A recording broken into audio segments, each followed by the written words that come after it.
তো কেমন আছো সবাই? আশা করি সবাই ভালোই আছো। তো তোমাদের জন্য নিয়ে চলে এসেছি আর একটা ডেলি ব্লগটা একটু হয়তো বড় হতে পারে, কারণ তোমাদেরকে দেখাবো যে আজ থেকে আমি কিভাবে চলতে চাই। জীবনে অনেক খারাপ কাজ, অনেক কিছু ভুল ভ্রান্তি, অনেক কিছু হয়েছে।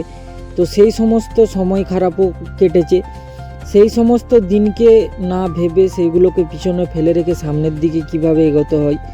তো আজ থেকে একটা নিয়ম ভেবেছি, ভোর 4টার আগে ঘুম থেকে উঠে জল খাওয়া, বাথরুম যাওয়া, তারপর নিজের শরীরটাকে ঠিক রাখার জন্য একটু ব্যায়াম আর একটু ছোটা দৌড়া বা যেগুলো করতে হয় ওইগুলো শুরু করব। তো এখানে 4টের সময় উঠে মুখ টুক ধুয়ে বেরানোর জন্য প্রস্তুতি চলছে।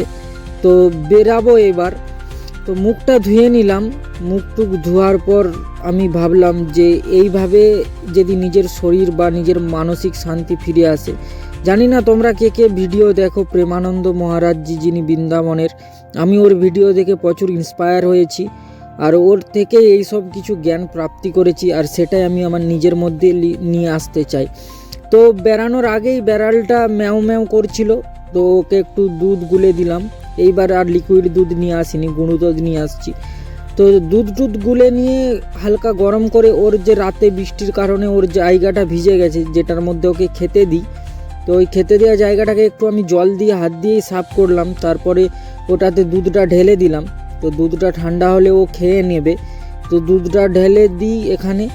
তারপর আস্তে আস্তে ও এসে চেক করলো, কিন্তু গরমের জন্য খেলো না। আমি ভাবলাম ও ঠান্ডা হয়ে খেয়ে নেবে।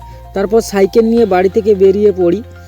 তো ওইখানে একটা বন্ধু থাকে, তো পাড়ারই একটা ভাইয়ের মতো, ও আমাদের সঙ্গে এলো। টোটাল আমরা 3জন, আমার যে ভাইটা ব্লগে তোমরা দেখেইছো, আর ও আর আমি, 3জন মিলেই আজ থেকে এই জিনিসটা শুরু করেছি। তো ভোরের এই ওয়েদার, গ্রামের ওয়েদার একমাত্র যে জানে সেই ফিল করতে পারে এটা কি জিনিস। তারপর আজকে বিশ্বকর্মা পুজো, তোমরা জানোই আমাদের বাড়িতে একটাই গাড়ি রয়েছে, স্কুটি। তো ওটাকে আমি ধুবো এখন। তো ওটাকে ধোয়ার জন্য আমি ওটাকে এখানে স্ট্যান্ড করেছি আমাদের ট্যাপ কলের সামনেই, যে আমাদের ট্যাপ কল দেখতেই পাচ্ছ। তো দুটো শ্যাম্পুও নিয়ে নিয়েছি।